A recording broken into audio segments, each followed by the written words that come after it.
just little podcasts on YouTube, you know? Oh, the ones we're doing? Yeah. I mean, yeah, we're getting it, man. We're making progress. Just on these, like, they're just videos of nothing, you know, of people talking. So that's.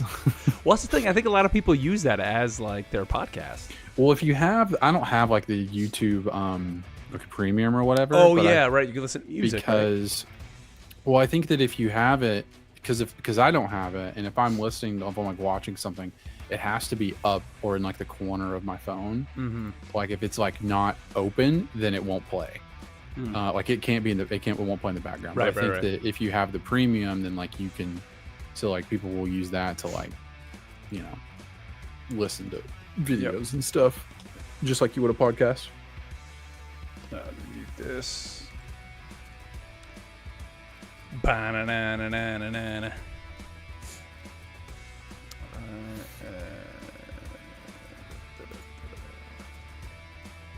What's up, everybody? Got anybody over there? Oh, internet. Oh, there's an ad that's loud. DoorDash. You're door dashing it. Yeah, I love the picture of Neil.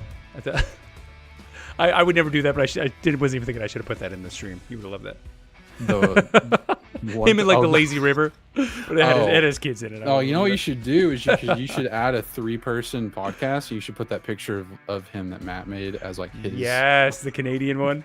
That's what we need to do. Is you always need to have 4, and when someone's missing, their punishment is that they get like a dumb picture in their place. Early days of Guardian Radio, like there was always a splash screen. I would put up like we're starting soon. And I would always put like a dumbass picture of everybody up there, and it would say like, you know, episode 5 starting soon or whatever it was. And I just remember some of them were hilarious. It's like crazy pictures. I am seeing a starting screen on Twitch. Yeah, that's me. Oh, I gotta go with the music. Oh yeah, here we are. We're there. Now we're back. Now we're back. Yay. What's up, everybody? Internet. All right. Well, we got a 2-man show tonight, Ken. You and I know Neil and I did the 2-man. Yeah. That was it, though, right? Have you done, I think just you and Neil, yeah. I think you guys still talked for like an hour and 45 minutes. We still definitely did, yeah. Still crazy. So I don't know if we're going to go that long tonight. It'll be a test to be like, who is the one that makes the show so long? Yeah. Is it? Yeah. Well, I kind of looking at first, I was like, there's not a lot of news, but then as I started like putting all this in here, there's some good topics. There's always something. I think there's always something. There's always something. Yeah. That's kind of the beauty of this. I was kind of unsure just in general, like this podcast, like would we have enough content every week? But there is, man. Like that's the one thing. NetEase is like on top of it. They're just like pumping this stuff out, whether it's a couple skins or just kind of being up with the news. There's definitely something. It's really not been tough to talk about at all. Not to this point, but all right. So stream, thank you guys here for being here. Real quick, Kens, I want to just check your levels. Yes, do that. Yeah, make sure this is probably where I'm going to be. Okay. In terms of far away, so. Yeah. Okay, you're looking at the yellow. Where am I? Yo, hey, talking normally. This is my normal voice, and this is my excited voice. That's and your I'm really excited. like, yeah, and here I am, and there are great things happening, and this is maybe me being a little bit quiet. Yes. Talk a little bit louder. All right. So. I think we're good. Let's make sure this is at least capturing everything. Yes, it is. The audio is recording. So that's always a good thing on that side. So, all right. Well, All-Time Lowly, what's up, dude? Thanks for joining us, man. Yeah. Good to see you. Yep. But, all right. So what do you say? We ready? Yeah. Ready as I'll ever be. All right. So here we go. This is episode 13, Rivals Assemble. So there we go. Hit record. And we are live.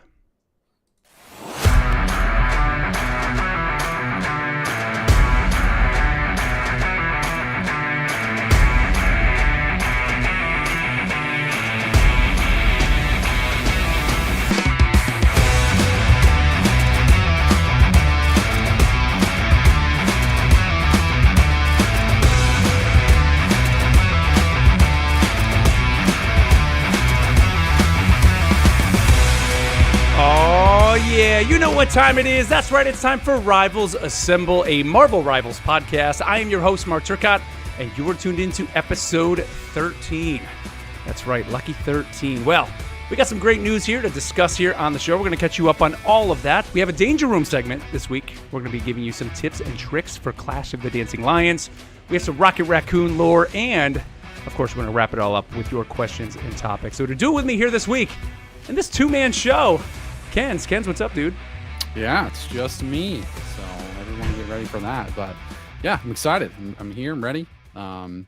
There's even though it's just the two of us, there's still a lot to get to. So yeah, I think we were talking before the show. This is the second two-man show I think we did. I think Neil and I have done one before, and like you said, we still were somehow able to go for like an hour 30, hour 40, whatever it was. So we'll it'll be the test. We'll see what it gets to this time. But, yeah. I'm here for whatever. Yeah. Well, Matt couldn't be with us here this week, and Matt actually is going to be out probably for the next like 6 to 8 weeks, I think it was. All is fine. He just, has, I don't want to say, I guess it's a prior engagement, we could say, but we're really happy for him for what it is. I don't want to spoil what it is. I'll let him be the one to kind of spill the beans on that if that's something that he wants to do. But he is going to continue to send in the lore segments, so don't worry about that. He'll be gone for so long that it'll be like, if we get new listeners, and it'll be like, oh, this Matt guy. Is he just some AI lore robot that we have that shows up and gives us the deets on all these characters, or what's going on? He's officially going to become our Jarvis. Yeah, there we go. Matt is now the Jarvis for Rivals Assembled. We call upon him when we do the lore segment, and he says his bits, and then that's it. That's all he does. Yeah, the all-knowing AI Matt. Yeah, we almost got him to do another soundbite for something else here on the podcast, and I'll mention it when we get to it later on. But so maybe we can get him to do some more here. Yeah, maybe he'll get to show up in the chat. He can give us 2 cents, maybe. Yeah. And Neil couldn't be here today, but he will definitely be here for the foreseeable future here. But yeah, he's had a little vacation with the family, which is pretty awesome. So a little bit of housekeeping here, as always, before we get rolling. Big thank you to everybody here for tuning into the show, however you're tuning it in, whether it's over on Twitch and YouTube. Here's we're doing it live. What's up, guys, over there in the stream? Or, of course, the audio version of the show over on Spotify or on iTunes. Thank you guys so much. We continue to see the show rise up the ranks, to see those listener counts just go up, all those reviews. Thank you. All the comments over on Spotify, keep them coming. Like I said, we read every single one of those comments, and we're pulling from those to create some content here for later on in the show. So if you want your voice heard here on the show, that's the best way to have yourself heard here on the show. And, of course, you can always email us at rivalsassemblepod@gmail.com. Now, we ran another poll last week. This was now our best overall duelist poll, Ken's. And if you remember, we had, for the last 3 weeks prior to that, we had Iron Fist winning our best dive duelist. We had Hawkeye winning our best range, and Moon Knight winning the, mid-range duelist, I think. And we put all three of those up to come up with who is the best overall duelist. Who do you think won, Kens? Well, I'm looking at it, so I know who won, but I'm surprised. It's Moon Knight. Moon Knight got the win. Yeah. And that surprised me over some of those others, especially Hawkeye, with how, I know how much he is like constantly banned in the higher ranks that I will never see. But if my first thought was like Moon Knight, wow, that's crazy. But we're going to talk a little bit about some esports later in the show. And so I've watched a bit of esports this week from Rivals. And Moon Knight seems to always be there on a lot of teams, and people, those top players can do some crazy stuff with Moon Knight. Like it's nuts. Yeah. So I am surprised, but also I kind of get it. That you wonder, is it because Hawkeye gets banned so much? That's a good point. Is that why? Like, yeah, of course, Moon Knight's the best overall duelist because nobody can play Hawkeye. If you're playing at that now, granted, us in the bronze and the silver, I'm not playing Hawkeye. I can play Hawkeye whenever I wanted. I don't, but I could. But it's like, is that why Moon Knight is just perceived that way? Because people don't see Hawkeye in those higher tiers when you're watching, any of the competitive play on Twitch or whatever it is. That maybe that's why. But I think what surprised me the most, I actually thought Moon Knight was going to get the win, especially with just kind of how they altered him a little bit going into the season. And I see him a lot in a lot of games, especially his ult is fantastic now.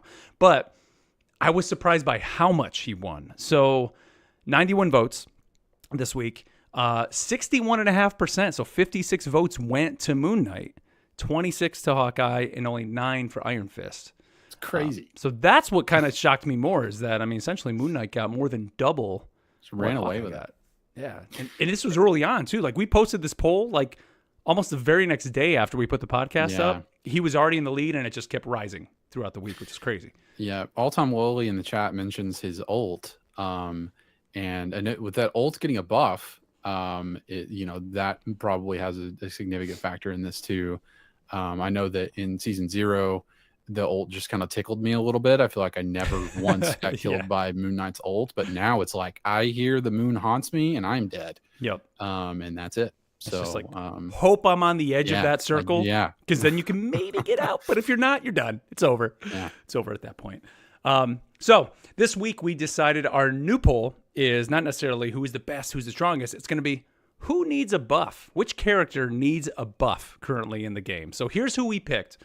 Magneto, number 1, which, I mean, you see Magneto out there, but I don't see him as much as I would hope to see him. So I actually saw a clip this week of his ult potentially being bugged, of like there was a clip of someone just like ulting someone in practice, and the big ball just goes straight through them and does no damage to them.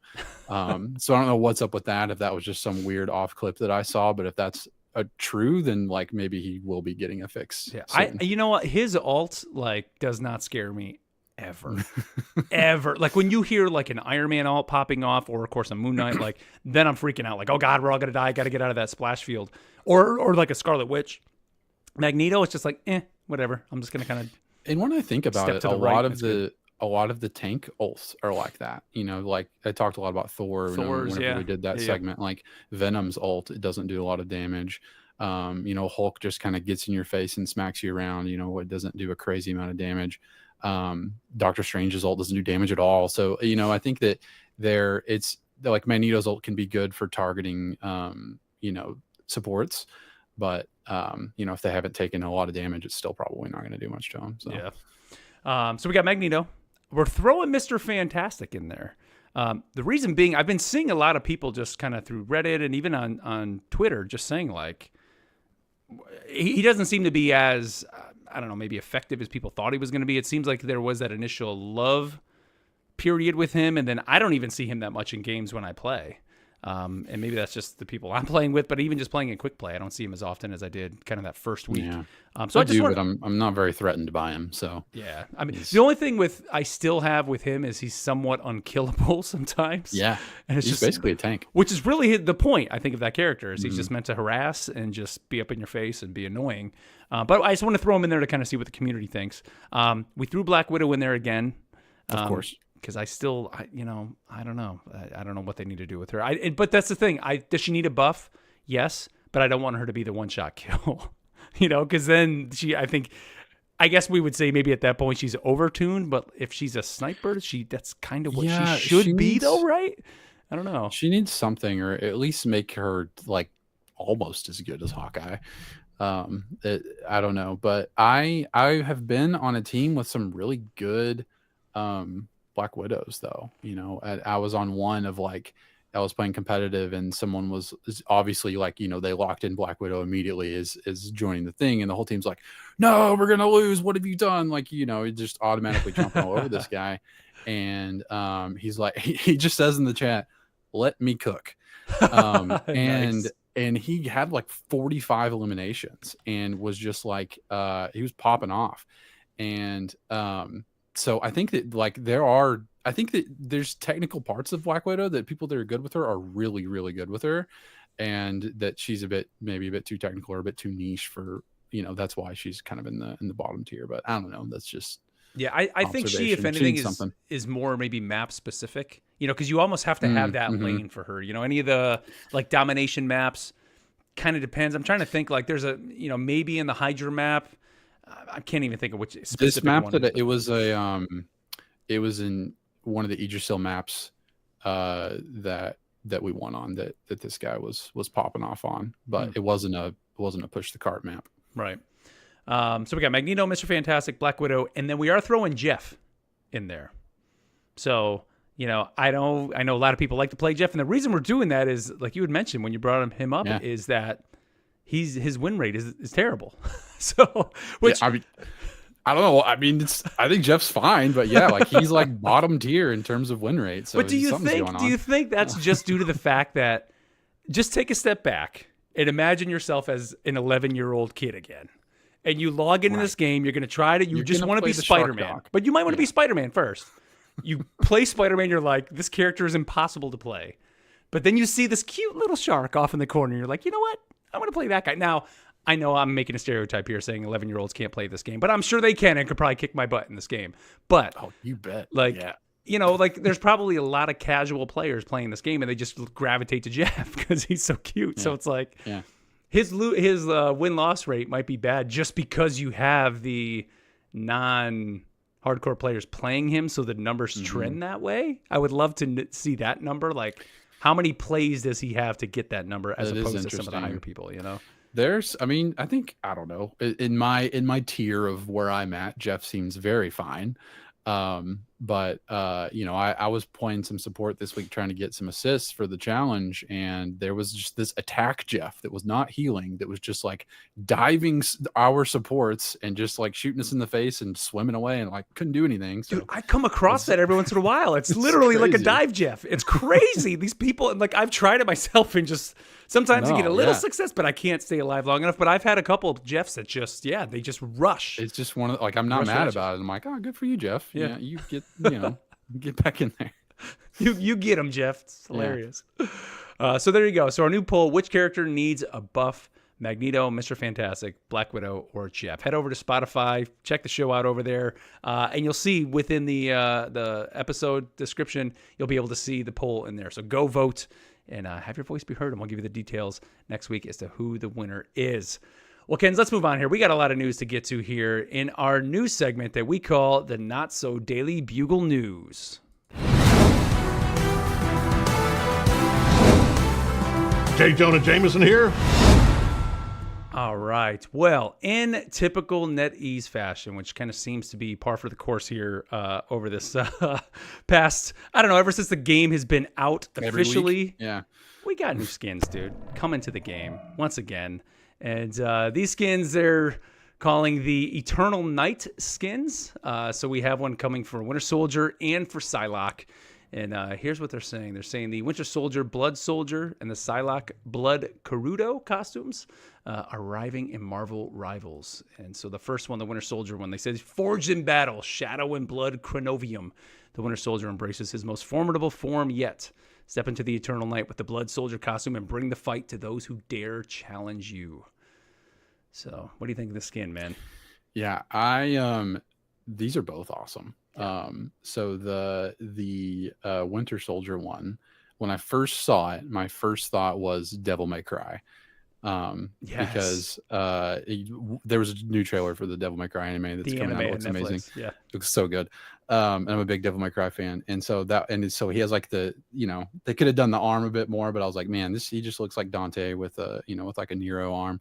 But that was my first thought. But in the highlight intros for both of these, have you seen those yet? I have, yeah. I unfortunately wasn't able to put them in the stream. Yeah, but, they are over on the so good Twitter feed, so go check these trailers out. They just look sick. The Psylocke Blood Carudo one says, in the shadowed world overrun by vampires, none are more prepared than the yokai hunter Psylocke as she dons the Blood Carudo costume. Empowered by Blood Chronovium, she stands with new allies amidst the chaos of unending night.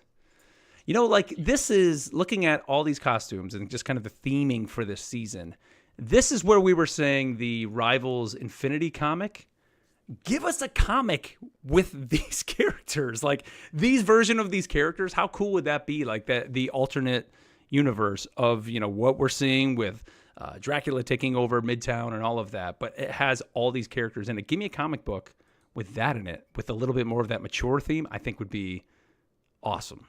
Like, yeah, I completely agree, because this is actually seems to be like it's like the story of what's going on, of like Dracula's here, and it's like, we've got to suit up in these special ways, like Yes. take on the vampires. And Yep.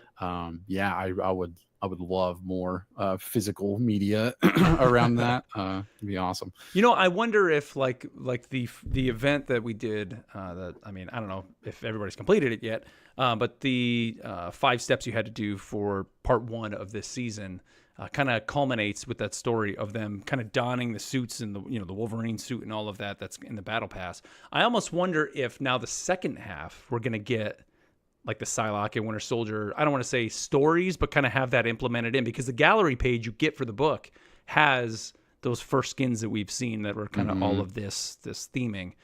I think that would be kind of cool if so, like, okay, here's these costumes, but then, this is just a little taste of what we're going to get in the second half when we get Johnny and Thing, and then whatever that second half of the event is. I hope they do that, because I think that just adds to just telling the story of the season. It's such a great way to, I don't know, just add story to a hero shooter, to what is essentially just a competitive game. We think about the way they used to do it with Overwatch. It was, sure, we got just incredible anime, or not animes, but the animated shorts, that you would get that were just awesome. But that was kind of all you got. Like, there really was nothing in game, right? Other than just a little bit kind of in the like voice lines and stuff. But other than that, there's a kind of a big,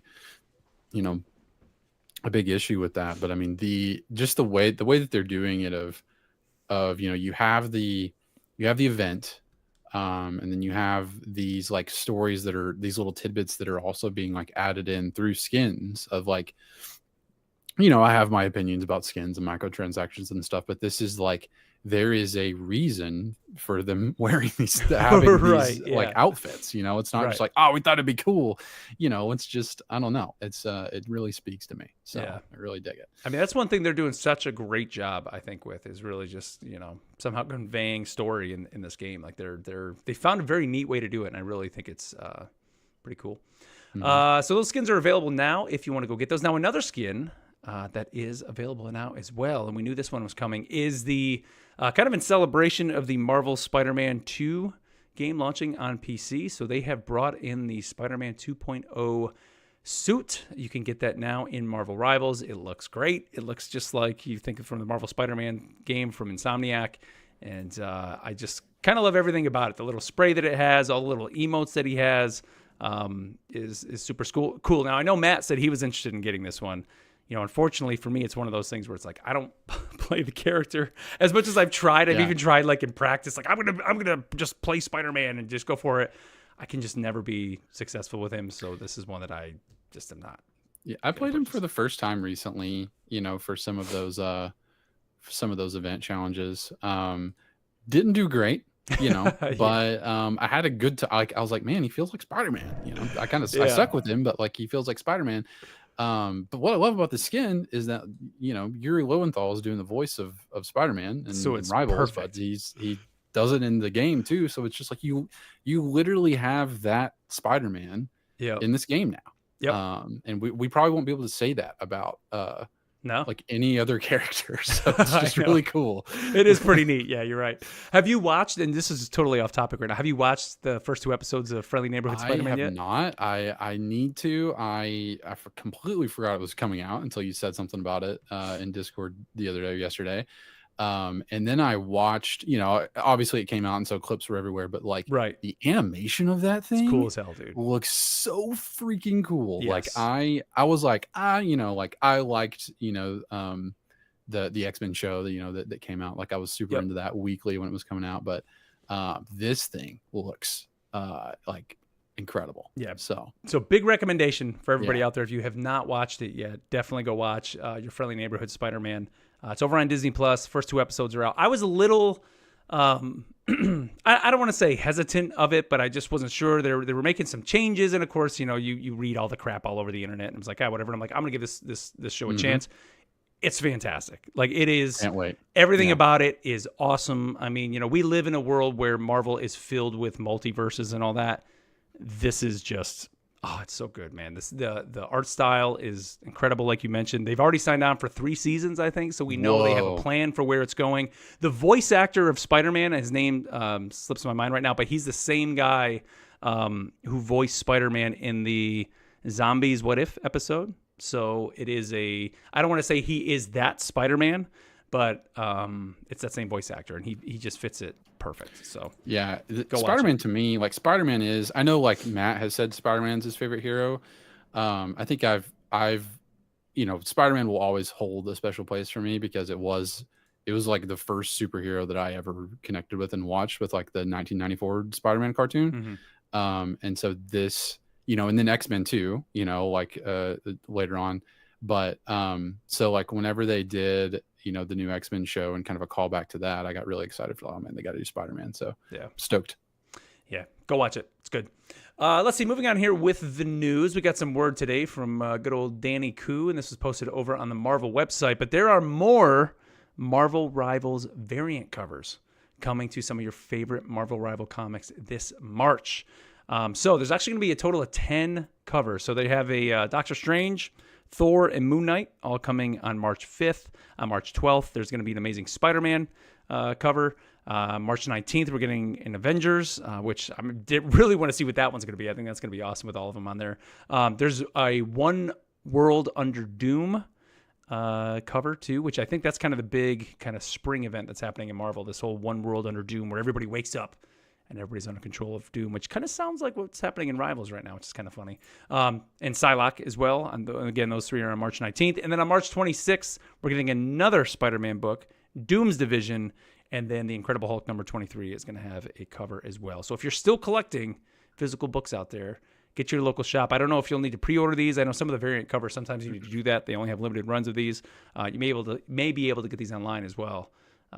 But very cool. Again, that, Marvel, I mean, obviously it's their game, right? Ultimately, but it's kind of under the same wheelhouse, but that they're embracing Rivals. And, I wonder, were these things already planned, or has it been because the game has been such a success that they're like, okay, we got to just keep running with this and create. I don't know, but I'm actually looking. I saw a couple of them, but I'm seeing two of them right now. The Immortal Thor 21 Loki cover and the One World Under Doom number 2 cover. Those are arts. They are the art from the game. Oh yeah, I'm looking at it right now. Yeah, they are the exact same thing from. So like, I don't know how many times I've said, give me this art in physical form. Whenever I've looked at that, there it is. So like you can get. So I missed that earlier when I was looking through this. Like, there they are. So do we have posters? Like, they need to start selling just posters, dude. Like, this Moon Knight one is also one of my favorites that they've shown here too. I do like that because it's kind of like I don't want to say like a hand sketch, but just kind of the way it looks. It's very very it's cool. Like almost a animation frame. You can see the pencil marks on it, which is pretty awesome. So go, and you know what? If anything, go support your local comic book shop. It's always a good thing to do that every once in a while. Stop by your local shop. Those guys love to see you come in. Let's see what else we have. The Marvel Rivals Championship is live, which I don't know if we mentioned this last week, but it is out there now. So and this is the in-game tournament. So if you and your faction, you're ready to go, get in there. It started last week, January 17th. The signups started the 17th, go all the way through March 8th. The open qualifiers are the 8th through the 9th. Closed qualifiers, 15th through the 16th. And then the double elimination start after that. So go in there. They're giving away up to, over $14,000. It's going this time, $14,500. And, of course, they're going to break it all up again from North America PC and console, Europe PC and console, and then the Asia PC and console, which I think is kind of cool that they do that they're not only doing it by platform, but also by region. I think it's kind of neat. Yeah, for sure. But of course, there'll be all kinds of live streams and all that out there for that stuff. But when I saw this, Kens, it kind of sparked in my mind. Like, I remember back on our roundtable. So if you guys can go back, if you see within the podcast feed, you'll see there's our Origin episode, which was a podcast we had recorded for the Alpha when the Alpha came out. I got in the Alpha back in the summer, and I remember like even myself on there saying that I wasn't sure this game was going to be able to have like a competitive scene. And I think part of that was because we were so just engrossed in Overwatch, and like I want to say maybe how balanced Overwatch is, and I know that's kind of a weird thing to say, but it's like Blizzard, the whole lifetime of Overwatch, all they've done is try to perfect the balance of that game. And so coming from that mindset, I just was like, I don't know how this could be competitive. But now that we're I mean, how many weeks has this game been out now? 8 weeks, 7, 8 weeks? Yeah, a month and a half, 2 months almost. I want to say we're there because not only is it just the balance of the heroes, which I'm kind of glad that NetEase isn't doubling down. And I mean, here we are, we're running a poll this week about what character needs a buff, talking about balance in the game. But what I mean is like, the other part of this game really is learning the different matchups. I feel that this is a game where you need to, like, not only the skill of the game comes from learning the heroes and how your actual skill with them, but it's also learning more the meta, almost as if you do in a MOBA, like a League of Legends, right? This is kind of that ilk where you have to know what counters are. And of course, I mean, I'm not on the higher tier in the competitive, so I'm not doing hero bans or anything like that. But I think that you're able to, when you see someone else that another team picks, I'm able to adjust, and I think that's where the competitive side really comes in. And honestly, like, I'm to the point now where I think this is more competitive and is almost being more embraced by the I'm not going to say former Overwatch competitive scene, but is almost being embraced by the hero shooter competitive scene. I mean, what are your thoughts kind of where we are right now with Well, I think happening? the last thing that you said is true, because I think that the high point of Overwatch competitive, was Overwatch 1 and all of the charm from that. This game really is a love letter to that time. And so it has so much of those elements in it, of kind of countering and, role walking and stuff like that. And I think that for one, I think that in esports will do nothing but good for any game, because it allows you to, a competitive scene puts more eyes on the game. It also, pushes developers to make sure that the game is updated and balanced and things like that. I think that Overwatch was pushed too hard, in my opinion, for esports. I remember a time whenever, a dead game that I love to reference, Heroes of the Storm, was high. It was high in its esports level, trying to be League of Legends, and also Overwatch League was just starting. And I can remember, executives at Blizzard saying, "We want our esports to be on ESPN." Like they were pushing it to be like a regular sport, like a competitive sport that people would watch, that like people that don't play the game ever would watch on a regular basis, is what their goal was. And I don't think that we can get there with most games, these days. Agreed. So there was that huge push for that. They dumped a ton of money into, building this esports scene. And for a while it was huge. I mean, they were on ESPN. They were, for a while. They got spots there on ESPN too. And I think that it was too much. It was too much of an expectation. You had all of these huge buyers into this, and when it wasn't making the money that that was expected, they pulled out. Yeah, I mean, that was the thing is, it was on ESPN, but they weren't getting the numbers, so that's why that's why it Right. left ESPN, right, and went exclusively to YouTube. That's where it went.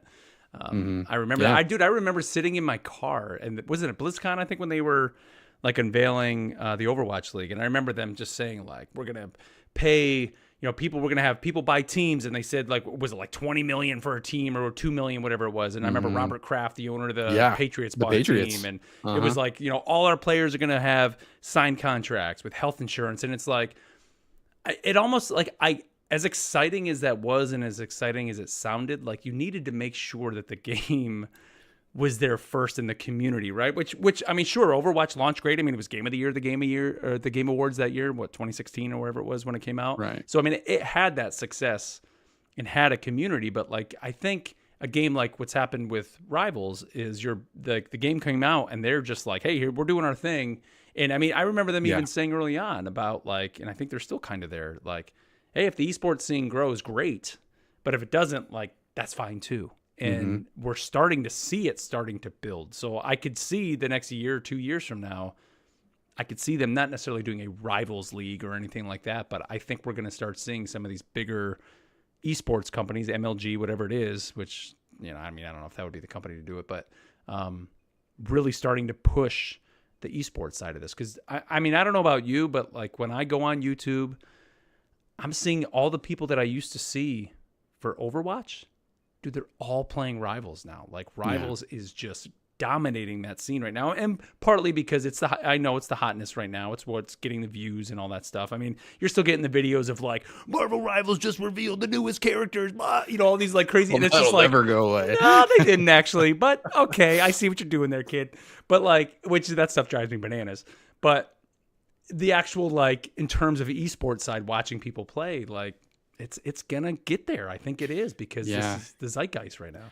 I think that it's the thing of like making, they have an idea for what they want their product to be, and it seems like they just want their product to be a fun competitive game. They're the mindset of whatever happens.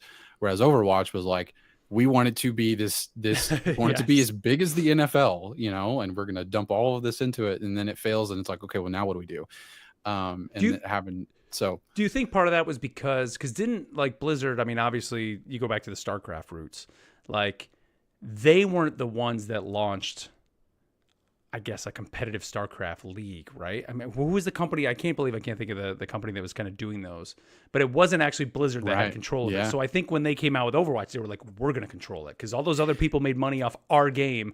We're going to be the ones to do it this time. They always do that. ESL, there you go. ESL over the chat. So much of the success in video games in general is from Blizzard's own ideas. Right. It's like they have the foundation for it. Like MOBAs would not exist if it wasn't for like Warcraft and like Dota, like League of Legends would be a thing if World of Warcraft or Warcraft didn't exist. Dota was a Warcraft 3 mod. Exactly. Valve just was like, Dota 2. And so it's like, and then Blizzard's like, oh, people are doing cool stuff with our games. Let's try to do it. And then they don't do it as well, even though it's like their own stuff.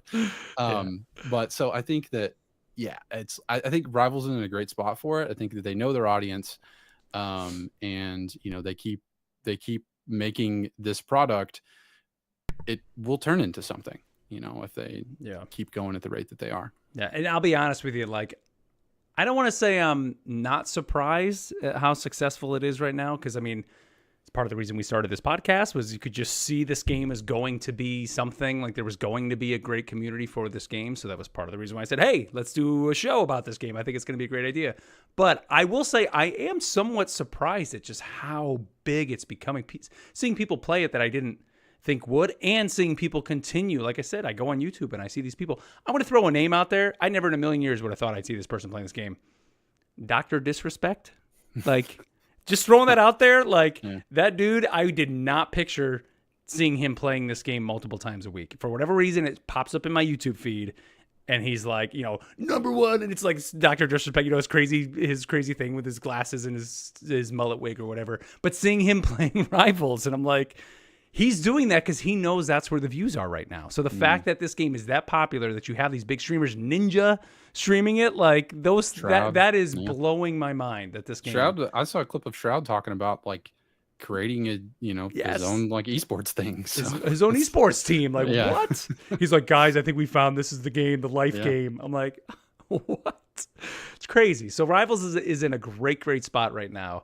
And, I don't know. I kind of want to talk a little bit about that. And of course, we're a little sidetracked with Overwatch, but I think that's just it's relevant. It's definitely relevant because we got a little Overwatch story coming up here in a minute, too, that we're going to get back to. But it's, it's interesting to see kind of how Rivals has taken what Overwatch did for years and learned from what Overwatch either did or did not do, and is doing it now. And it's successful for him. It's pretty awesome. Let's see. We also had some announcement of a new Twitch drop promo here.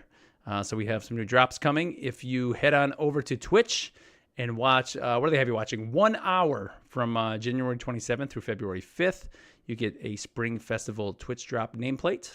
So head on over there. You can get that. Did you get the last Twitch drop? I'm trying to think. What was the last one? The last one, was it Hella? The Rivals. There was the Hella was for the first half of the season. There was that other Twitch Rivals one. I forget exactly what it was. I missed that one. I didn't get that one. Yeah, this is the Bright Gaze nameplate is what this one is. So it kind of fits the theming of the Spring Festival. if that's your thing. So, yeah, but looks kind of cool. I'm glad they keep doing this. So yeah, more free things. More free stuff. Give us more. Give us more. It's pretty cool that they continue to do all this stuff. Let's see. We had an update. This was actually a message to us that came over on Spotify from Mijo562.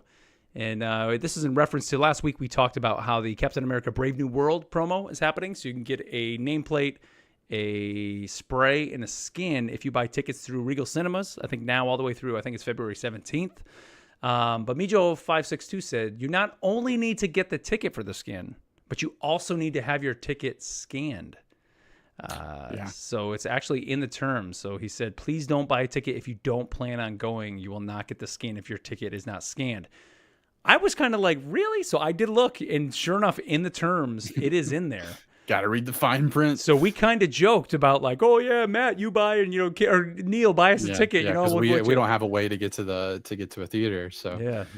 So yeah, well, I mean, good for them, because that's definitely what people would do, Yeah. So it's like that's fair. But does it matter? Like, wouldn't you rather like just somebody not buy, like just buy the ticket, give them the spray, and not go to the movie and spill their popcorn and candy all over the floor? Then the people have to clean it up. Like, wouldn't that just be better?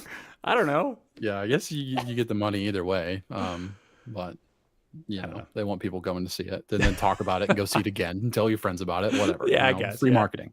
That's it. But yeah, so if you were planning on doing that, make sure you are going to go to the movie and not just get the sprays and the skin, which I still think, come on, they got to give us that skin. I want to know what the skin is. It's got to be the Red Hulk skin. It's got to be. There's no way they can put Falcon in the game, right? I mean, yeah, and I don't know. Yeah, that would be the easiest thing, would be Red Hulk. Red I Hulk. really don't. Boom. Unless there's some other character in the movie that we don't know about that could give, that would be disappointing. So yeah. Let's see. And finally here for news, and like I said, we had a little Overwatch story I wanted to get to. It's been funny kind of watching, like I said, I've been seeing all these big like YouTubers that were always Overwatch people that I would watch or see on Twitch, suddenly now playing Rivals. And Overwatch had planned, I think before Rivals came out, and I'm sure it was probably from feeling the heat from Rivals, of we're going to do these test phases of 6v6, go back to that. Because that was one of the big things when Overwatch 2 came out, they switched to 5v5, 1 tank, 2 DPS, 2 healers, and people didn't like it. A lot of the long-term players didn't like that. And Roku and all those different things. So now Overwatch 2 started with these little tests, and now it just seems like I almost like copied this tweet from a couple days ago. The Overwatch team put out just straight up like, who are all your friends you're going to bring with you in 6v6, like talking about how great 6v6 was. And it's like just a couple of years ago they were like 6v6 is terrible. This is the thing that you started. This is your thing. Yeah. So they put out this tweet, and there's a story over on the Blizzard website, and it's basically saying that on February 12th they're going to do a presentation on YouTube and Twitch, and they're going to reveal groundbreaking PvP gameplay changes, and also talk about some incredible changes to how the game is going to be played, show off new heroes, new maps, and more content coming this February and beyond. So reading that, I couldn't help but feel that more so than ever before, they are really feeling the heat from Rivals. Yes. What are your thoughts? Because you said you have some ideas on what these gameplay changes could be. One is more of a hope, and the other is maybe, I think, more likely. But regardless, I know that like our group hasn't necessarily played Overwatch in a while because we've been playing a lot of Rivals, but they're both good games. We both like both games, and that's why I think that the best thing for Overwatch is Rivals, in that if without Rivals, Overwatch continues to be what it is without much change, because that is how it has been for years. But now Rivals is here as competition, and I think that having both of these games makes both of them better in the end. So and also like if you're someone that plays both games, like you're just eating, like you yes. There's no reason to complain. But what I think, so the word groundbreaking is pretty intense there. So if they're going to use that word, it has to be a pretty drastic change to the way that things are. I don't think that this is just, hey, we're doing 6v6 again. Because again, that's what they started that. Like that was their whole thing. And so I think that what it could be is that they could be giving either an option or they could be going third person. Third, yeah, dude. I was just gonna say that. Yeah. I think that's honestly what they're doing. Because Halo did it. Yep. We have lots of proof that there can be competitive games in third person. Fortnite crushes it. Absolutely. Yeah. I've been to the FNCS. I took my son when it was in Raleigh. Like we went to the World Championships of Fortnite in Raleigh like a couple of years ago. It's crazy. Tons of people. So it's like that, and that's not. But that I don't know that that's groundbreaking.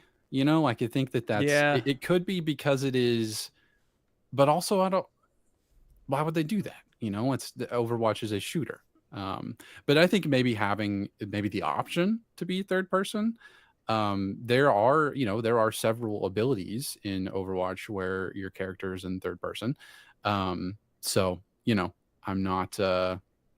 I don't know, but I don't know necessarily about groundbreaking there. Do you have any other ideas for what a groundbreaking? I don't know. No, I mean the only thing I could think. I mean they mentioned specifically PvP, but the only thing I could think of was bringing in the PvE. Bring that back and just make it free. Man. I mean, I wish they would do that, which that's the thing. Like, and the reason I kind of bring this up is, I mean, you had mentioned it, I think off the air, is that like having that competition would be great. So like, not that we want it to swing back and forth, but it would be great if Overwatch does something then that kind of pulls everybody back. And then NetEase sees that and says, okay, well, we need to do it. And they just everybody just keeps upping their game. And they both just get better. Exactly. And so like, if they would do a PvE in Overwatch or bring that back, Danny Koo and the team over at NetEase and Marvel Games have kind of been like, we're not really interested in PvE. But come on, guys, how great would a PvE be? Even if it's like a horde mode. Imagine a mode you're fighting in Midtown with like Doombots coming at you, or specifically not Doombots, like a bunch of the you see them in the splash screens of the Dracula's minions, whatever it is, like the little goblin guys or demons.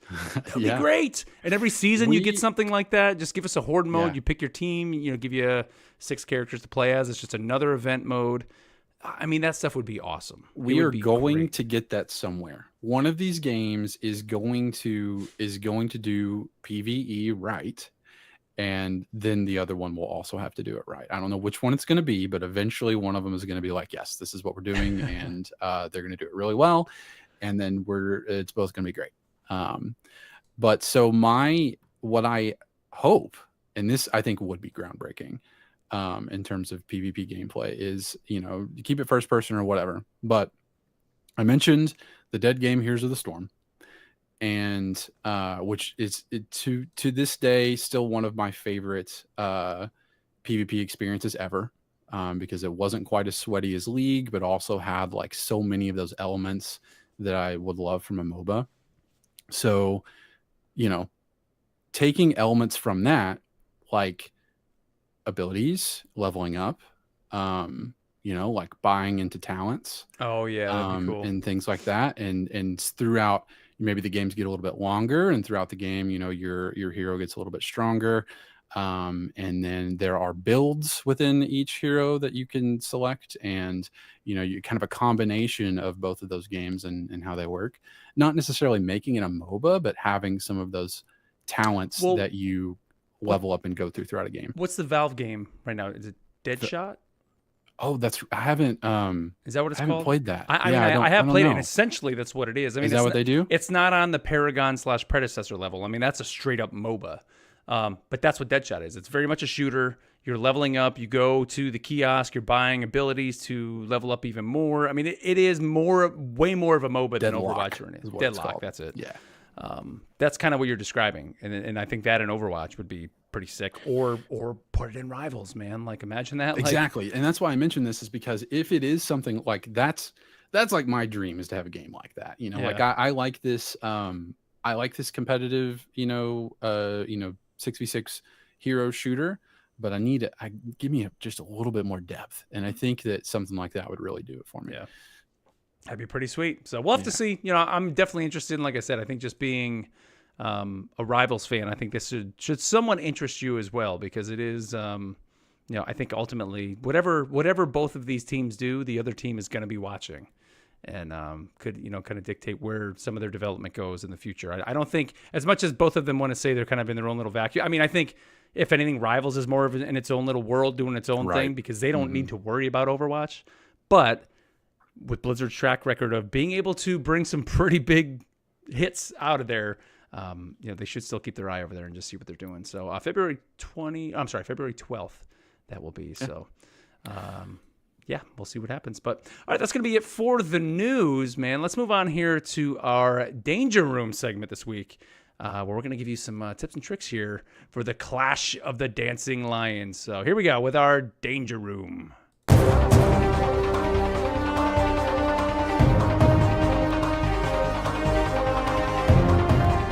right, now I got to be honest. I think last week I was a little bit harsh on this mode. I've been a little harsh This on is not a good time on the Jeff mode, and then this mode I was like, definitely not like it. I will say, I'm not going to say I'm loving this mode, or I'm not even going to go as far as to say I'm even really enjoying this mode. But I will say when I am in it, I'm starting to really kind of get here's where everybody needs to be. And I've even noticed, even the players you're playing up against in the matches that I've had, everybody's kind of on that same page as well. Like you're having players get the ball and back away a little bit and kind of set the stage and kind of see where their teammates are going to go. So couple quick tips here. Neil actually sent us a note because he couldn't be here. So here's what Neil said. He said, Star-Lord Golden Flow is OP. He said, in all seriousness, he is my favorite to play. His flight ability usually leaves everyone in the dust, but you need to be careful with your attack move usage due to the long cooldown. Remember to use your dodge too. He said, I enjoyed this mode this week. Trying to get successful passes was a lot harder than I thought. And I'm kind of with him on that. The missions that kind of gave you. Yeah, the passes were tough, man. Who does that? I wasn't sure if it was just like a straight up pass and you got it, but no, you actually had to pass it and your teammate had to capture it before the enemy for it to count. So it did take me a little bit to do that. But speaking of just Star-Lord, because he mentioned Star-Lord in the beginning, he's probably my favorite to play. And I think the role that he plays is almost, I don't want to say entirely defensive. I think when you get the ball and you're like your team, let's say you get scored on, and if you're playing Star-Lord and you're the one in the middle starting with the ball, the best thing you can do with him is just kind of run forward. And the minute you get to somebody, hit his flight and just go up. Because half the time you can kind of get up over everybody. And then if you can get your Widow, if they're smart and thinking with you, they can sprint by everybody. And then that's when you can get your pass. Because once your flight ends, you can pass the ball to your Widow. Because Widow, her role in the whole thing seems to be basically your sprinter to get down the field and score. So if you're playing Widow, that's kind of your job, I think, is to be the one to kind of get that ball when it kind of pops out of the group and takes down the field. Star-Lord, for his defense, his ability where he does his little like shooty shoots, as I'm going to call it. The shooty shoots. Sure. Great defensive move because you can just kind of hold on to that. But like Neil said, there is a long cooldown, so you really got to kind of be careful when you do use that. But on defense, the range on it is great too, so you can be kind of far away from enemies when you use it. But the other great thing to think about is like you don't have to use that just when the other team has the ball. So there's been a lot of times where I've played Star-Lord and almost assisted my Widow as she's running down the court with the ball, and maybe she's being chased. If you pop that, you knock the enemies out of the way. So they can't get to her. You slow them down. So that's another thing, too, is to make sure you're using the abilities not only just as a way to take the ball away from the other team, but a way to also knock them back. The other thing with Iron Fist is he seems to be, I see him more used kind of midfield because Star-Lord a lot of times is set back a little bit more. But he's got, with his kick that he can do, is a great leap. You can actually leap up and kick a Star-Lord. I've never done it myself, but I've had it happen to me a couple times where I'm trying to do that move where like you go up in the air and you're like, I'm just going to fly over everybody. And then you just look down and there's an Iron Fist coming and he snacks the ball out of you. So that's a great way to play Iron Fist is if that Star-Lord tries to go up in the air, you can get good distance coverage with that and then get a kick and get up there. I don't know. Those are just some little tips I had. Yeah. What has your experience been? I think I'm not quite the opposite of you in terms of enjoyment of it because I was like, man, this is really fun. I really like it. And this week I'm like, no, it's fine. You know, I've kind of had my time in it. It is what it is. It's one of those things I'm really glad that it exists, but it's not like I wake up every morning like, man, I cannot wait to get back in there and play like Marvel Soccer. I just can't wait. It's really the last thing I think about, but it was fun for the time that I had with it. I don't know that I'll be really into it, but so I really haven't played a lot of Iron Fist, it's one of those things because you are, because it is kind of role locked, right? Of, it's like if you have someone you want to play, you got to pick them fast. Otherwise, like someone else is going to pick them. You're going to be stuck with somebody else. So usually he gets picked pretty quick. And I'm either stuck with like Widow or Star-Lord, which I do. I think I prefer them anyway. So, but I like Widow the best, I think. And an interesting thing I saw that you can do with her, and I saw this from a video from, I'll give him some credit here, Mr. Wiggles on YouTube. Shout out to Mr. Wiggles. Shout out to Mr. Wiggles. But he had a cool video on some tips for playing this. And one of the things that he said to do was so you're running on the edge with Widow with the ball. And let's say that there's a Star-Lord that's kind of there in front of the goal defending. Clearly they're going to intercept you, if you try to get close to them with their shooty shoot, as you say. Yeah. You can pass them the ball, throw the ball, like just give them the ball. And then as soon as they have it, you can use your kick and then take it back. Oh, that's a great idea. And so it's like, because there's that bit of a stun, and it's a way to immediately get the ball back. So it's like, if you know that they're going to take it from you, just give it to them. And then give it to them. Then use your ability to get it back, and then you can score. That's a great idea. I never even thought of that, man. That's awesome. Just give him the ball. Yeah, take it. Boom. And then hit him with it. Mm-hmm. You got to make sure you have you're not on cooldown, though, because then it's not going to be. You could probably do that with Star-Lord, too, though, dude. That's the thing. Star-Lord's more like an AoE defense, so you're kind of hitting everybody around it. That's why he's number one great as a goalie, but also, like I said, as just a straight up like assist defender, I guess. He's almost like your lineman running down the field blocking for you, but like sometimes can even be behind you, because that's where a lot of times, like, if your Widow gets the ball and they can kind of get a little bit of a jump, they're gone. But you can have a Star-Lord or the other team's Widow can usually chase them down. So if you can be your Star-Lord or US Star-Lord and like kind of keep with them, and right before they're getting to your Widow, pop your shooty shoots, boom, you're just like, knocking them away, and then your Widow's just free reign. And always make sure, easiest tip in the world, run through the middle of the goal. Don't run through the outsides. If you have a chance to score, and the only reason you want to go on the outside to get the 1 point, because remember, you only get 1 point on the outsides, 3 in the middle, is if it's like a last-ditch effort, like the ball just happened to drop there. But if you're running down the court and you have a free shot, do not run on the outsides. Make sure you run in the middle, because that's incredibly frustrating. It's like, I've had a couple matches this week that have been like, oh, we should have won this. And like, we scored 3 times, and it was just because one guy in the team, we got 3 points, but he scored 3 times on the outside and got the 1 rather than one in the middle. And, the other team maybe gets 2 threes and it's over. And I've actually had a couple games this week go the full 4 minutes. Some of these games get intense, man. Like when I've been playing, it's crazy. Like once everybody kind of knows what they're doing and the roles, everybody's kind of playing that, these games can get intense.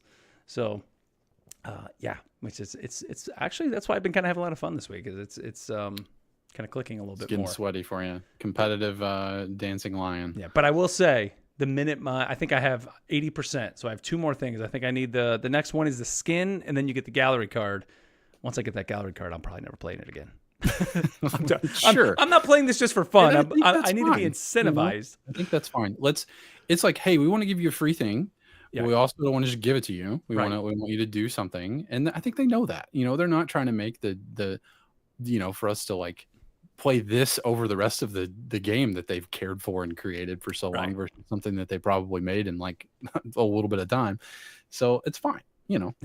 I mean, do you think this was made in just a little bit of time, though? That's the thing. It's like, how much blood, sweat, and tears went into in comparison to the rest of the game, yes. But, I do, obviously, someone dedicated time to it. Yeah.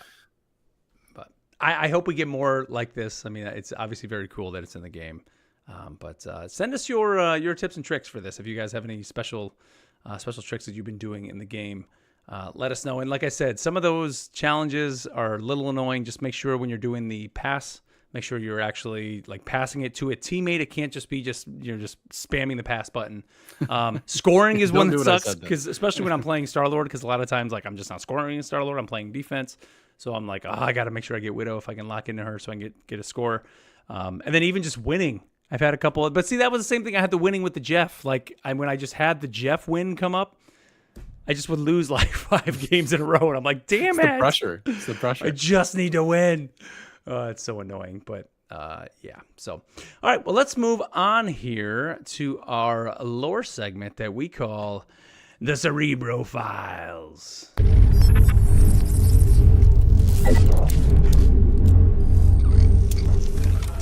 All right. Well, as requested this week, we are talking about good old Rocket Raccoon. Is he a raccoon? Yes, he's a raccoon, or maybe not. I don't know. Matt will tell us. So Matt He couldn't doesn't be. know that he's a raccoon. Yeah, like I said, Matt couldn't be here with us tonight, although he is in the chat right now. Just said he literally just got home, so he's going to listen to himself as he tells you. I'm sure that'll be very jarring. Please enjoy that, Jarvis. Please enjoy that. So here we go. Here is, as requested again, the lore on Rocket the Raccoon from Matt.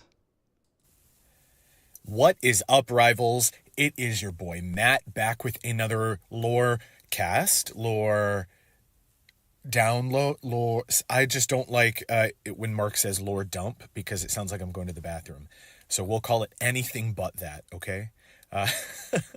But we are back to talk about some of our favorite characters from Marvel Rivals. This week, we're talking about Rocket Raccoon. Now, interesting fact, which you may or may not know, the character was named after a Beatles song, Rocky Raccoon, I believe it is. And there's a whole story about that, which I will leave to you to go read up on, because we want to get into the comic book lore here. So, let's see, Rocket Raccoon. He made his debut in Marvel Comics in 1962 in The Incredible Hulk number 271. And this version of the character is basically unrecognizable from the Rocket we know in comics and modern, I guess, media all around today.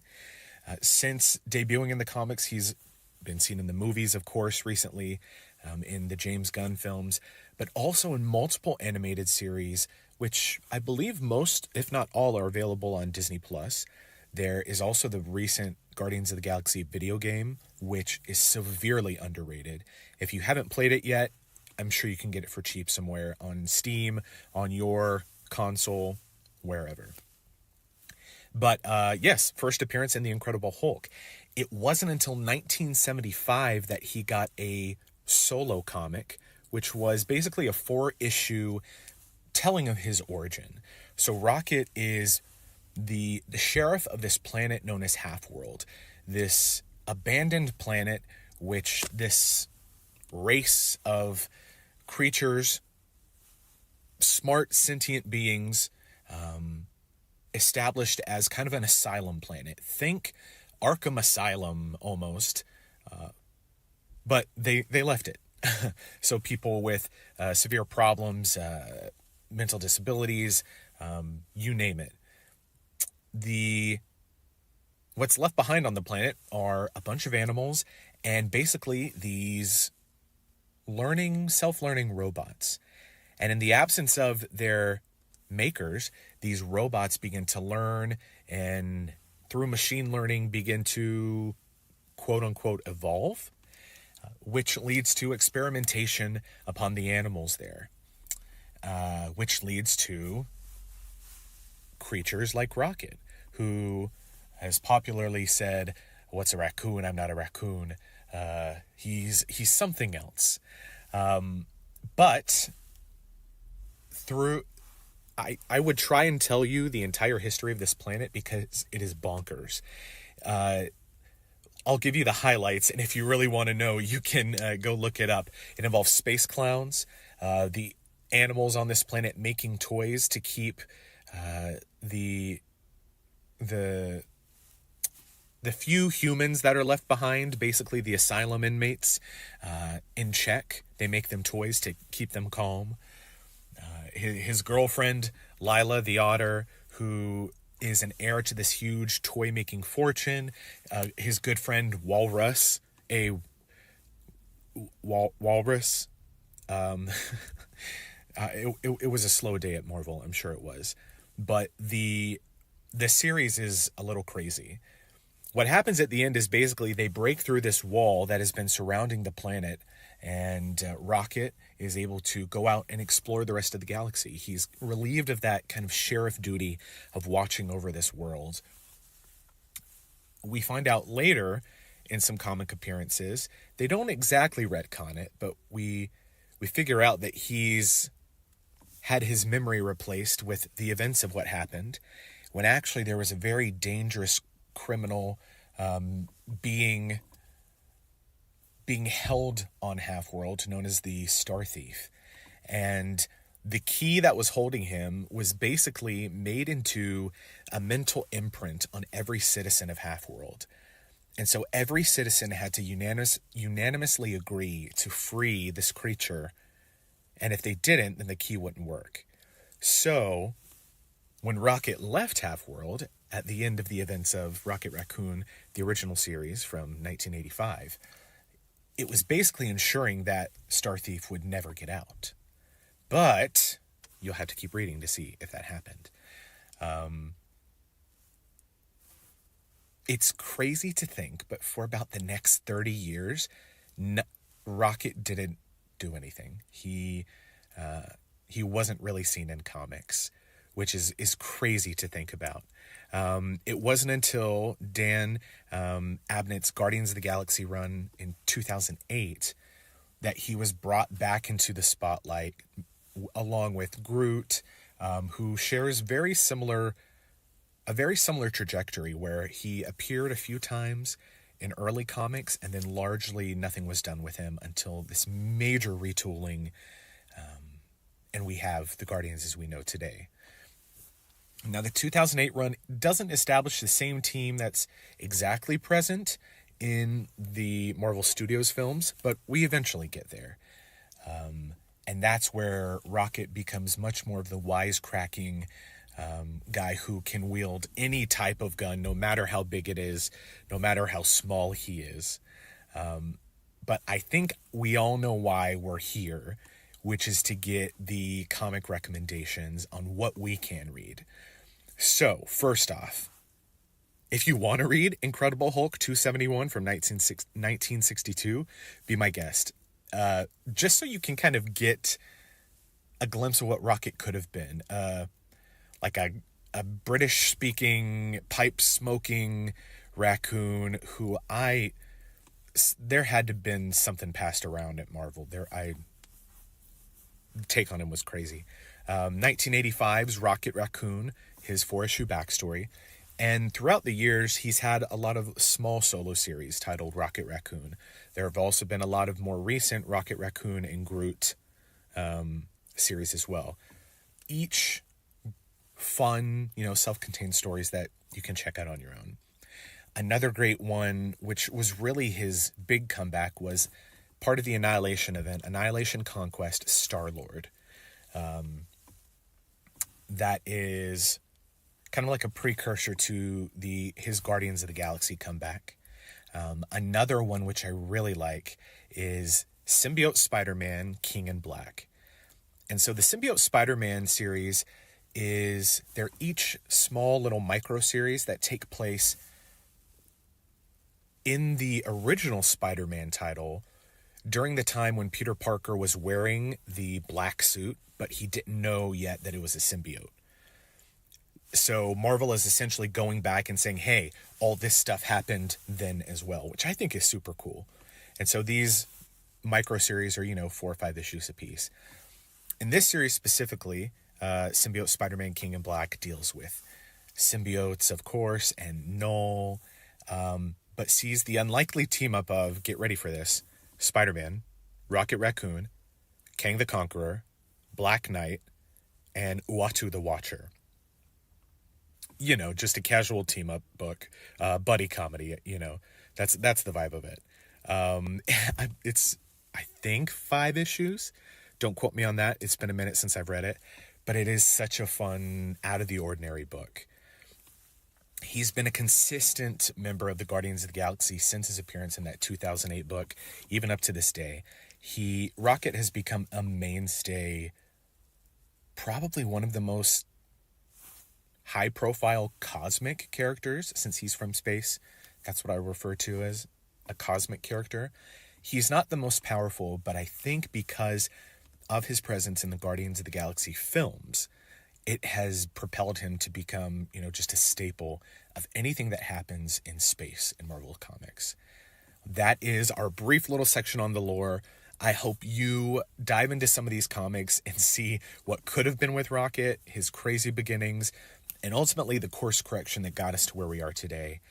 I hope you guys have a great week. Let us know what you're reading. Comment on Spotify. Shout us out on social media. If there's anything you think we should be reading. I look forward to seeing it. And we'll talk to you guys later. Bye. All right. Well, Matt, thank you here for sending that in and keeping us informed about Rocket. You know, it's funny. Like, Rocket was one of those characters that I'll be honest, like, I never knew really until the movie. Like, I didn't read the 2008 series, the Abnett series, when Guardians of the Galaxy came back. I remember, I think I have an issue like years ago when I was collecting comics because I think I mentioned it before, I was a huge Ghost Rider fan. And so I remember like getting a Guardians of the Galaxy book that probably came out in the 80s, and I thought it was Ghost Rider, but I think it was just like the Spirit of Vengeance that was in there. But like my young mind, I just thought they were one. I mean, yes, they're kind of one and the same, but it wasn't like Danny Ketch Ghost Rider that I thought it was going to be. But that Guardians of the Galaxy wasn't Rocket, of course, and Groot. That 2008 Guardians of the Galaxy is totally different than the old Guardians of the Galaxy. So when this movie was coming out, I was like, who is this Guardians of the Galaxy? Who are these characters? And Matt was right when he said, like, Rocket now has become probably one of the most recognizable characters coming out of the MCU. And everybody knows him. Everybody loves him. This foul-mouthed raccoon that is just, you know, you can't help but, I don't want to say hate him because nobody hates him, but like, you know, he's always just, you know, crude and all that, but like once you've gone through the story, his story in the MCU, especially after Guardians 3, I mean, you can't help but love the character. Like, he's just this lovable, I don't know, he's like that just crazy cousin you have, or crazy uncle or whatever, that is just, you know, always swearing, always saying these things, but you just know he's got a great heart and you just love him. So yeah, same for me. I did not know really any of the Guardians, the quote Guardians of the Galaxy. You know, there do always seem to be changing a bit. You know, there are members that come and go, similar to the Avengers. You know, in the Guardians. But I did not know any. I never heard of the phrase Guardians of the Galaxy until the movie. You know, and so you know, Rocket being in that, and then, you know, when I started reading comics, you know, fueled by the hype of the MCU.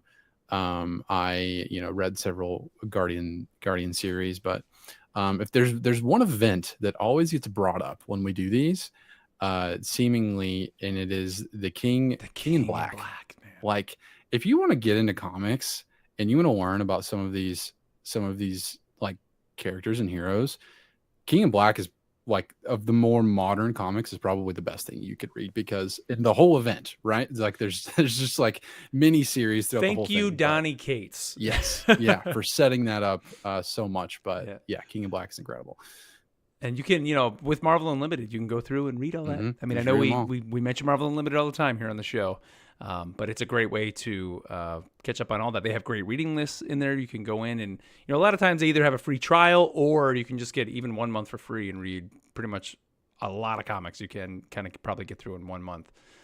So I always recommend to people, or I mean, we've said it here and before too on the show, like, check your local library. Check those apps where you can actually get digital comics out from your libraries. You might be able to find, you know, some good like collections of all those. The only thing I was going to mention is that I looked up a picture of this Rocket Raccoon from what was it, 1961. Have you ever seen this thing? What he looks like? Totally different.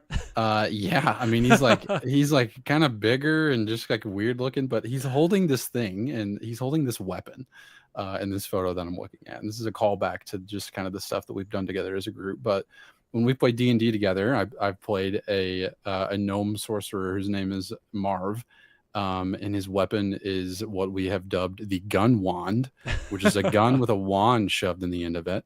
And that looks like what he's holding in this thing. That's amazing. So that's where you got the idea gun from. Wand. So it's incredible. That's awesome. That's what it reminded me of. Yeah. So let's see. We did get a request. And, of course, we get multiple requests over on Spotify. But the one we're going with for next week, this one came to us on Spotify from Evan-CA. So Evan from Canada, maybe. He says, can you do the lore for Magneto? I'm interested in what comics to see, or which comics to read to see more of the character. So next week, we will be breaking down the lore of Magneto, which is a character that I know all of you out there know this character, but man, there's some good stuff in there. You know, he's a villain, he's not a villain, he's an anti-villain, he's all over the place. He's got a crazy history and some awesome stories, and he's just honestly one of the coolest characters in Marvel. So look forward to that next week. I know Matt will have a lot to bring to the table with Magneto. So yeah, it should be pretty good. All right. Well, that's going to be it for the lore segment this week. Let's move on to our final segment, the part of the show where we get you involved that we call our what ifs. All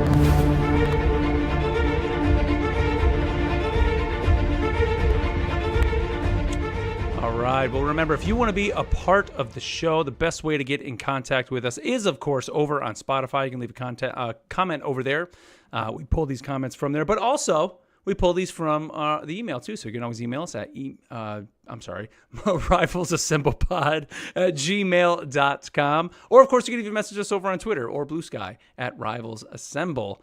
First one we have here, this one comes to us from angel.m22, and they say, great episode, in reference to last week's episode. They said, what are y'all thoughts on the fact that developers have been putting fake champions so leakers get thrown off and find out who the leaker is? So what do you think of this, dude? I actually kind of looked into this, and I saw there was a story over on IGN, and I think this is kind of what fueled a lot of this, or at least IGN at least kind of pulled a lot of it together. There was some clips from, or screenshots from the Discord, some clips from Twitter of people basically saying, you know, we're getting all these heroes being leaked. And maybe this is where a lot of these videos that I'm saying over on YouTube, where everybody's like, a big Marvel update, and, you know, all these things that are out there. Because, and I'm not going to go through the list because, again, we don't talk about leaks here on the podcast. But you can go out there and find these lists. And I even remember when the alpha came out, there was a lot of these characters that I'm seeing here are characters that were rumored to be within the code. And essentially, I think that's what it is. It's a lot of these characters have been data mined in there. And so the idea that people think is that it's ways to throw people off. Do you think that's what it is? Or do you think it's just like kind of, I don't know, I don't want to say place setters for things to come. Like, I don't know. I don't buy it that they're intentionally doing it to find out who the leakers are. I don't buy that. I don't know that I do either, because maybe they are, you know, and that's fine. You know, I think that that's hilarious. But also, like, my thought is, like, does that actually do anything? You know, it creates more chaos, but and there's always going to be another leaker. Right. I don't think that I wish that it didn't happen. You know, I what Matt says in the chat, to lock them all up, you know, lock up all the leakers, or tell Guan to put his FBI hat on. Sure. There we go. The banhammer will come for you all. And his name is Guan. Because it's like, this is a game. This is because we know already so many of the heroes that could be in this game. It's like people would be like, oh, today we're having this one. It's like you watch a video and you're like, how do you know that? You know, where did you get this information? You know how they know it? Because they've read Marvel comics. Like, literally, that's what I'm like. The sky's the limit. Is Gambit going to be in the game? Probably at some point. Yeah. Is Daredevil? Yeah, probably at some point. Technically, like, if you really want to think about it, none of these leaks are leaks, because eventually they're all going to be in the game. Right. If you wait long enough, you know, it's really not going to matter. But it is a nice surprise to see, like, that's what it ruins. It's like, yeah, we're all going to get them. They're all going to be there. But like, for now, but we don't know what they're going to look like in Marvel Rivals, because they all have a very unique style. And that's what gets it for me, is like, what's Gambit going to look like whenever and what's he his shows kit up? going to be? To me, that's more what it is. Like, okay, these characters are going to be in there. I know most of them are going to be there. How are they going to play? Like, what are their abilities going to be? What is that going to do? Like, seeing Mr. Fantastic for the first time and seeing him in motion, it was like, wow. And then seeing him be able to kind of become this big wall and walk around like a goofball, bouncing things up, I was like, wow, that's pretty cool. Like, I didn't think he would have that. Or Invisible Woman to drop these like contact lenses that are huge down on the screen that are a shield. Wow, bubbles. That's great. Yeah. Like, that's the things that I think are surprising. And the leakers aren't giving us any of that. So they want to go get clickbait, whatever. That's all it is. And it sucks. I don't like, even if that is what they're doing, even if like they're putting in the fake stuff, I don't know that it stops it, you know, like completely. Maybe it slows it down. It's kind of funny and it sucks for them, but I don't know. Didn't we have like was it like episode 1 or 2? I remember there was an article somewhere of one of the Yes. developers Well, they talking talked about how they this. hated leakers. They And hate thought it, was and not I good get for the that. game. Yeah. Let the devs celebrate their reveal. Matt says that over in the chat. You know, like come on, give them that. And I even remember this like back to the Destiny, the Guardian Radio days. It was like, you know, there would be things that working with that company, kind of with Guardian Radio, and kind of knowing people at the studio, let's say, and knowing things that are coming, like. We never talked about it on the show, but then you would see like other outlets and that would start putting things and leaking things out there. And it's like, don't do that. Like, come on, man. Like, let this stuff be just kind of organically come out, man. Destiny even kind of tested some stuff in some recent to see kind of how players would react to it, where they would not put out a single bit of information about a patch until the day that it came out. It was like, you would not get a trailer for a patch until patch day, because they wanted that hype to be there versus like because there's also this other thing that happens with speculation where it's like if you put it out there, people speculate, they get all these ideas in their mind, and then it's like not as good as what people have come up with, and so people are let down. Here's a random Pokemon example, because that's another part of my life that I'm super into right now. Is that like evolutions in Pokemon? They have said that they are not making any more of those because that fans have created too many of them and they can never live up to fan expectations. So there's just not going to be another one because people have made so many others of like, this is what I would want this evolution to be. So it's kind of like that of like you put it out there too quickly, and the hype changes. So. Yeah. Interesting. We'll see. This is one of those things that, like I said, it fuels that YouTube clickbait, TikTok mind, I think. But it's like, come on, man. Like you're not doing any favors for anybody here. So I don't know. I hope we don't see.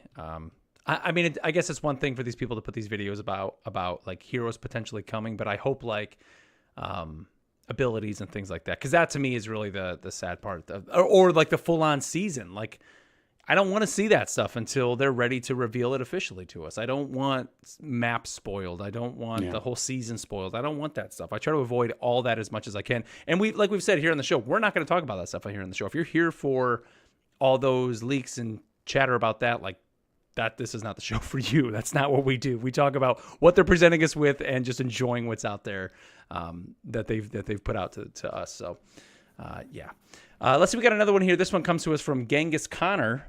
And he says, I've gotten to use mostly all of the characters so far. Who, in your guys' opinion, is the most difficult one to use or one you have the most trouble with? He says that he struggles with Psylocke.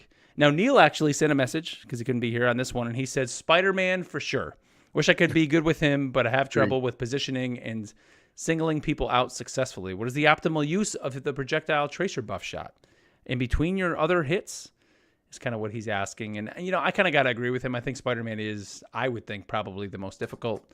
And that's kind of my issue, too, is like trying to single people out, because that's what works the best with him. If you can get those web shots, which puts that tracer on, and then when you do your pull, you pull yourself to them and then kind of give that uppercut and get your couple little punches, you can take people out in like 2 or 3 shots.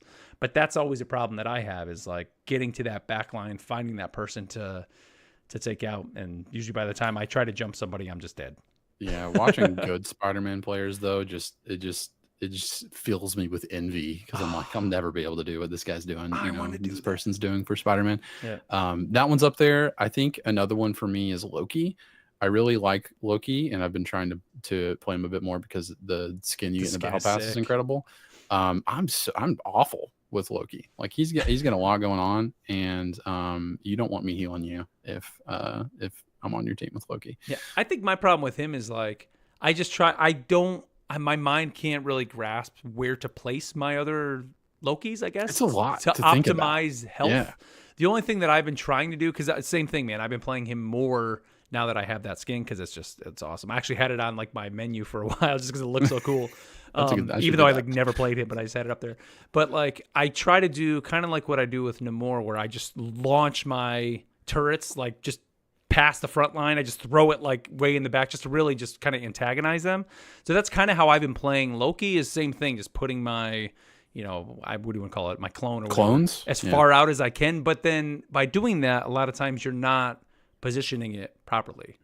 You know, you're not Probably like optimizing your healing or even damage. And so it's like, am I playing him right? I don't know. But I thought I'll play him when I know I have like, where there's another strategist and I know they're going to be doing the primary healing. So I can kind of get in there and just play him. Because if I'm going to be the one like that needs to be healing, I'm not playing him at all. Like he's not the one.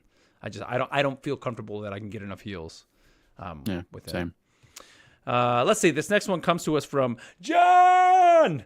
And he says, I've seen some mention that the characters in game fit some eras of the books better than others. Are there any characters y'all wish gave an experience closer to your mental image of them? He said, for me, it's Hawkeye. He never misses unless I'm playing him in Rivals. Then he never hits. He says, I kind of wish his kit and I wish his kit had the dagger aimbot primary for less damage. But there were more utility arrows that set the character apart, like stun arrows, immobilize, blind, etc. I think that'd be pretty sweet if they gave him a little bit more. I mean, what do you have right now? You have the 3 kind of blast arrow that he shoots, and then the kind of charge up one that goes forward. But I think stun arrows would be great. Some sort of immobilize. Blind would be awesome. And even if I don't want to say you give him that whole toolkit, but if you could almost create like another little screen for him where you pick the arrows. I mean, imagine being able to go into a domination match and on that screen you pick Hawkeye, and then like maybe in the room where you're kind of getting ready with your team and doing your sprays and all your emotes and all that, you pick like 2 or 3 arrows to bring in. That's whenever Overwatch adds their groundbreaking talent changes to the game, and then Rivals eventually does the same thing. You've got talents for different arrows. Yes, that's it. And maybe give Black Widow a little something too. Give her a couple of shots. Hopefully so. I think I had to read this question a couple times to grasp it. I think of what doesn't fit my perception of how the character should be. The first thing that comes to mind is Venom. I like playing Venom, but whenever I first played Venom in the game, I was like, this just doesn't really feel like Venom to me. Of just kind of like shooting out the tendrils, and I kind of want to punch people in the face and bite people, and stuff like that. You know, the little tendrils coming out of the back don't really do it for me. And for my Venom, put me in my Venom skin. You know, so fun. I think Hulk was one that always people had. I never really had too much of an issue. I mean, it is still kind of weird that he's able to just jump down and throw like bubble shields on people. It's still kind of a weird thing that you can do that. But I think they could, maybe fix him a little bit. I've always said, and they may do this with Thing, but I always thought it would be cool if you could reach down and like grab a piece of the ground or grab a piece of a building and toss it. There's a character was in Paragon, and he's in Predecessor, Rampage, and he's just kind of this big like hulking guy. Kind of almost looks like the way he moves is like a big gorilla, kind of like on all fours. But you add one of his stun abilities as he reaches down and grabs like a big chunk of the earth and tosses it. And I always just thought that would just be a cool thing for Hulk. And I could see them maybe doing that with Thing just because it would be rocks. But I don't know, because it would be a great way. Like right now, yes, you do have that stun that you can do, but it just kind of doesn't make sense. Where I think that would be cool if his stun was that, and then this way it also has some range to it where you're able to. It's more of like a banner thing, It's kind of like he's Hulk, but he's still doing like sciencey stuff, right? Which when he's Hulk, he's Hulk. He's not Banner. Yeah, he's not Banner. He hates Banner.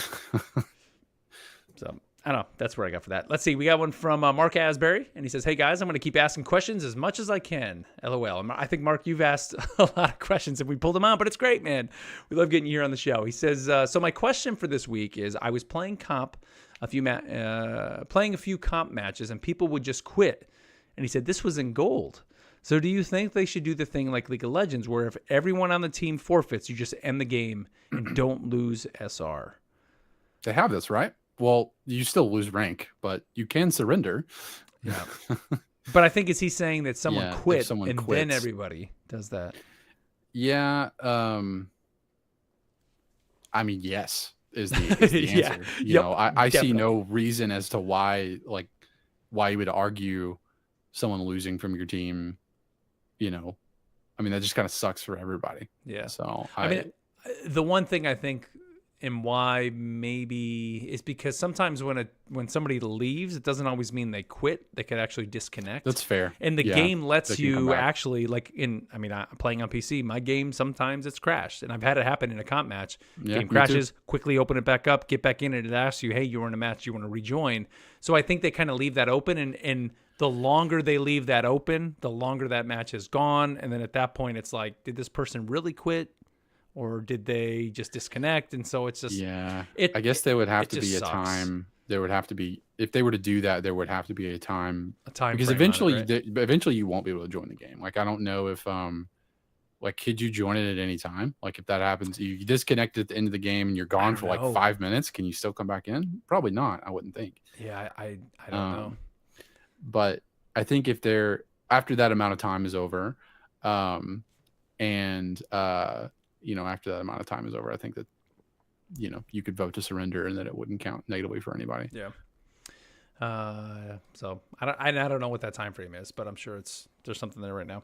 Let's see, we got another one from Noah Riley, and he says, "Will we be getting more MCU skins? Like, will one character have multiple MCU skins?" He says, "Because there's so many different skins we could have, or just one character. It would be a great moneymaker too. I'm just saying." So I mean, the first one that comes to mind to me is Captain America. Like, give us, you know, MCU, what not Endgame, you know, Infinity War Cap, where he's got like the Wakandan shield. Give us, you know, Civil War Cap. There's so many different Winter Soldier. I mean, there's so many different ones you could do. Yeah. I don't know if we will, but yeah, it'd be a moneymaker because they sure as hell could. Mm-hmm. Yeah, I don't know, man. Yeah, they're kind of doing this. I mean, there's Iron Man has a different suit in like every movie, every single one. So they could, you know, I really like the Iron Man 3 suit. That's a cool one.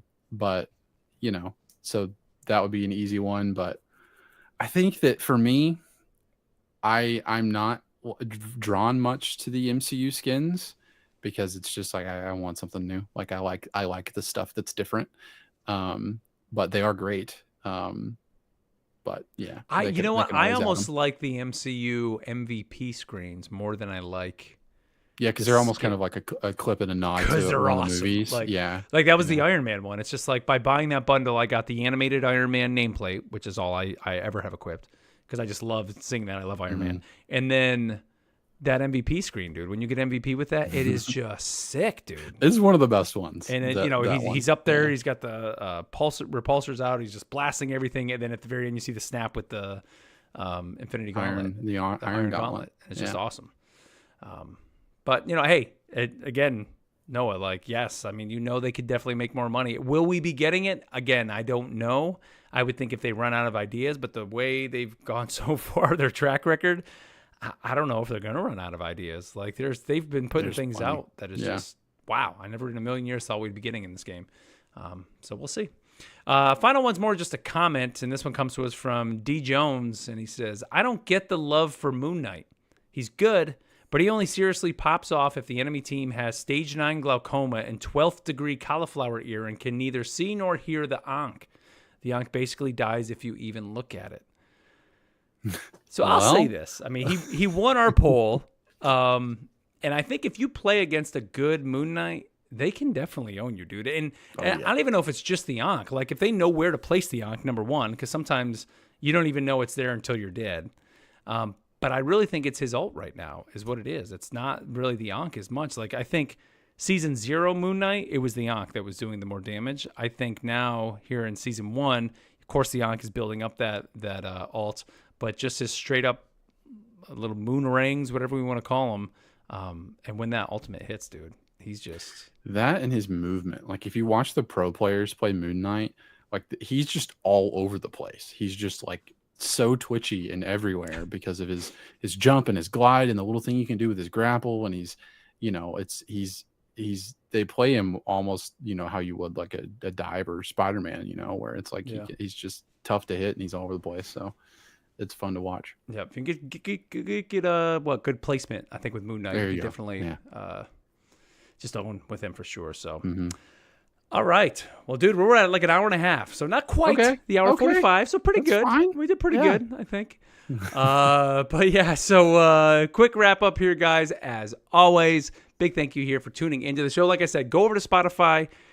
Answer our poll over there. Which character needs a buff? We have Magneto, Mr. Fantastic, Black Widow, or Jeff. Let us know what you think, and we'll give you that reveal next week. We're also going to be doing some Magneto lore next week, so Matt will be giving you that. The lore dump, which he loves for me to say that if you listen to the lore this week. We'll be doing that. Anything here at the end of the show? Kenz, you want to throw out any? Yeah, I think I think we're good. Get your votes in for the Buffs. For sure. One quick thing I do want to throw out here, dude. I do want to send some condolences to friends and family and all those affected by the tragic air accident that happened yesterday in Washington, D.C. here in the States. I think that, seeing that, it is a little bit of a reminder for everybody out there to make sure to, tell those in your life that you love them. Because, you never know when things can go south like that. So basically what I'm saying is call your mom, tell her you love her, call your parents, you know what I mean? It's usually a good idea. Some people put rivals down for a couple minutes. Yes. And even in the comp chat, you don't need to be so toxic. Every once in a while, it's okay to be nice to each other. You can do that because again, you never know what's going to happen. So, and again, all our condolences go out to those affected by that. I did just want to throw that out there. So with that, everybody, like I said, you can always email us, rivalsassemblepod@gmail.com. Leave us comments over on Spotify. Big thank you to everybody over in the chat. We saw you guys, all your comments over there. Thank you here for messaging us here while we've been recording. And we do the show live on Thursday nights between 9:30 and 10 o'clock over on Twitch and YouTube at Rivals Assemble Pod. And, of course, you can follow us on Twitter and Blue Sky at Rivals Assemble. And, of course, if you are listening to the podcast, whether it's on YouTube on Spotify or on iTunes, be sure to leave us a review over there. We appreciate it. So with that, guys, that's it for episode 13. And until next time, we'll catch you later. See ya. Jaded, what's up, dude? Jaded was one of the old Guardian Radio listeners. And I remember. Bring it back. I used to play with Jaded like every morning video games. Jaded was the guy that would carry me through every raid. Mm-hmm. But yeah, good show, Kens. We did it, dude. We did. We did. Two-man show. A two-man show. Who needs them? Who needs Matt? Well, we do need him for the lore bits. Yeah, please. Who needs Neil? Please stick around. Well, we do need Neil too. We need. Shut it. That's funny. But all right, Matt, are you gonna be hopping on at all, dude? I don't know if Matt's gonna be hopping on to play some games. I know Neil is at Neil's with the family at Great Wolf Lodge, having a blast. Place is great. Yeah, well, check that link. It looks pretty crazy. Yeah, we have one, Neil. I don't I know. don't have one anywhere close to me. Does yours have, ours has like a big funnel? Like you go through and it's like this slide and you're kind of going through it and then you dump out into this huge funnel and you go way up on the wall on one side and kind of go back and forth and you kind of end up coming down. The first time you come out into that, it's ridiculous because everything's all dark. And if you go on it during the day, the funnel is outside the building. So when you come in, it's just this huge bright light and you're just can't see and there's just water all over the place. It's great. That sounds like the worst time ever. What you just described. Oh, it's so good. Nothing sounds good about it. And then Neil, do you guys have there's the race one too, where you kind of lay on the mat and it's whoa, whoa, whoa, you're flying down. It's awesome. That Great Wolf Lodge is good, man. The only thing, my wife always gets mad now because they changed the rules. You can't bring your own food into the pools. So we used to go and then I would run out. There was a Little Caesars or something down the street. So we'd always bring back pizza. But now they're no food. You can't bring outside food in here. You must pay for our $30 pizza. Yeah. Probably, I assume. Straight cardboard. It's terrible. But yeah, we always try to do Groupons they always have kind of around here. Because, dude, it's literally 20 minutes from my house. The one it's not far at all. Oh, it's actually near the NASCAR track that's down here in Charlotte. It's in Concord. So it's I think they built it there hoping when people would go to the races, they could, they would stay there. Mm-hmm. But all right, well, stream. Thank you guys here for tuning in. We're gonna bounce here and we'll get this sent out. Matt and Neil, if you guys want to hop over into the Discord, we'll be chatting with you guys soon. And for everybody out there listening, we do have plans coming up soon to get our own little Discord set up where you guys can all get involved in that too. So be on the lookout for that stuff. So